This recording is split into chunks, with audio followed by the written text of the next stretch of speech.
car comme la pluie, tu annonces la présence. Merci pour mon esprit. Seigneur, ce n'est pas un virus, nous sommes encore de savoir présents. Ce n'est pas une réunion du Saint-Esprit, mais nous sommes contents que tu es présent dans l'esprit. On ne se interdise pas, tu es présent. Merci de nous enseigner. Merci de transformer une personne.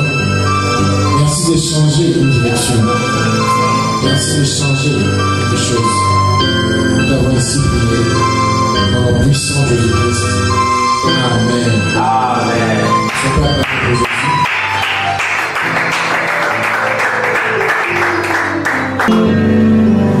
est-ce qu'il y a la joie ici? Oui. La joie? Amen. Je pense que j'étais obligé d'arrêter la prière. Vous allez m'excuser qu'elle est trop spirituelle. Vous allez m'excuser d'avoir lésé l'atmosphère. Mais je pense qu'il est aussi important d'enseigner.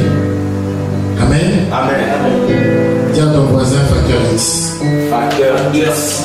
Dis à ton voisin facteur X. Facteur X. Dis-lui très bien facteur X. Facteur X. J'ai un chapitre 3. J'espère que vous avez de quoi noter.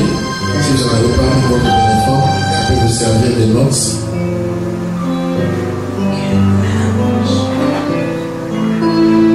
Alors, baissez les volumes. Le serpent était le plus rusé de tous les animaux des champs. L'Éternel Dieu avait fait. Il dit à la femme, Dieu a-t-il réellement dit, vous ne mangez pas de tous les arbres du jardin?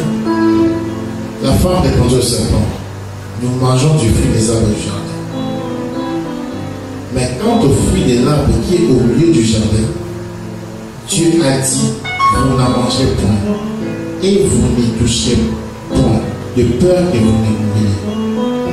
Dis à ton voisin, de peur que vous ne mouriez. De peur que vous ne mouriez.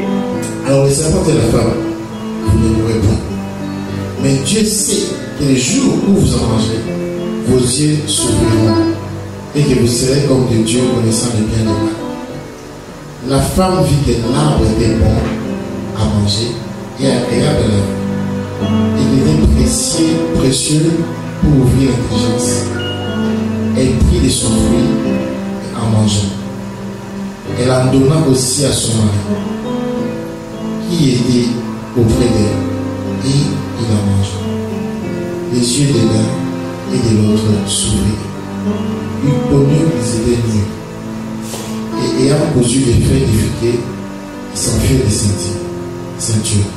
Alors, ils entendirent la voix de l'Éternel, Dieu, qui parcourait les jardins vers le soir, et l'homme et sa femme se cachèrent loin de la face de l'Éternel Dieu, au milieu des arbres du jardin.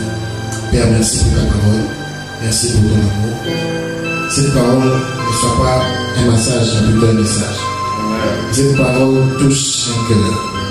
Cette parole ouvre les yeux de quelqu'un. Cette parole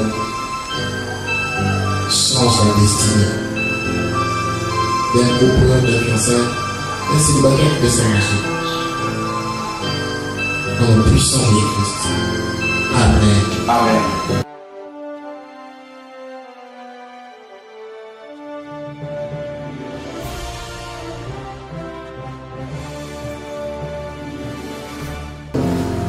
Le facteur X.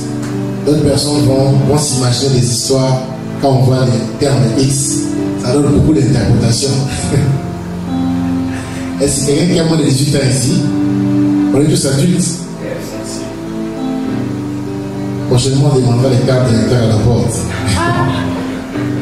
Parce que ces genres d'enseignement, ce n'est pas pour les petits enfants. C'est pour les matures. Amen. Nous ne voulons pas tout spiritualiser, mais nous ne voulons pas non plus tout humaniser. Il faut être équilibré. Amen. Et Dieu aime les gens équilibrés. Nous allons démontrer dans Ruth, chapitre 3 et 4, que lorsque Boaz voulait racheter Ruth, il y avait un problème qui s'est passé. Pour que Boaz épouse Ruth, il y avait un ayant droit, quelqu'un qui avait le droit. Et on n'a pas cité cette personne-là. On n'a pas cité cette personne-là. Et je reviendrai sur ça en profondeur le samedi prochain. Mais aujourd'hui, j'aimerais rentrer un peu en arrière. Parce que si vous comprenez ce qui s'est passé dans Genèse, c'est les premiers couples que Dieu a créés, c'est Adam et Ève. Vous allez aussi comprendre qu'est-ce qui peut vous arriver, peut ou ne pas vous arriver dans votre vie. Et ma prière pour vous est que vous soyez éclairés au nom de Jésus-Christ. Amen. Que vous soyez éclairés au nom de Jésus-Christ. Amen. Que les écailles tombent. Amen. Que l'ignorance ne soit pas votre partage. Amen. Que vous voyez clair comme l'eau de la que vous voyez clair comme l'eau de la source. Alors, ici, nous avons lu cette écriture qui parle du serpent. Il m'a posé la question, mais en fait, les serpents, qu'est-ce qu'il y a à faire avec les facteurs X? C'est quoi les facteurs X? Définition d'abord les facteurs X. Le facteur X, je vais donner 5 définitions. La première définition du facteur X. Combien on fait la mathématique ici? Combien connaissent la mathématique? Les équations? Et vous en moquez, Isaac, tu n'as pas fait la mathématique? Non. Tu ne connais pas les équations? Je connais, mais. Ah, comment tu connais? Ok. Combien connaissent ces équations? Parce que moi je pense. Hein? Ok. Première définition du facteur X. Le facteur X, c'est un facteur inconnu. Comme dans une équation de la mathématique, il y a toujours un facteur qu'on ne maîtrise pas, dont on est obligé de faire les exercices pour découvrir la vraie valeur. Ça peut être n'importe quoi. Lorsqu'on parle de X, je peux appeler ça 3, je peux appeler ça 5, je peux même appeler ça Béni, je peux appeler ça José, je peux appeler ça Yasser, je peux appeler, c'est X en fait. C'est quelque chose qu'on ne maîtrise pas. Donc, toute chose, tout facteur que vous ne maîtrisez pas, qui échappe à votre contrôle, c'est un facteur X. C'est la première définition.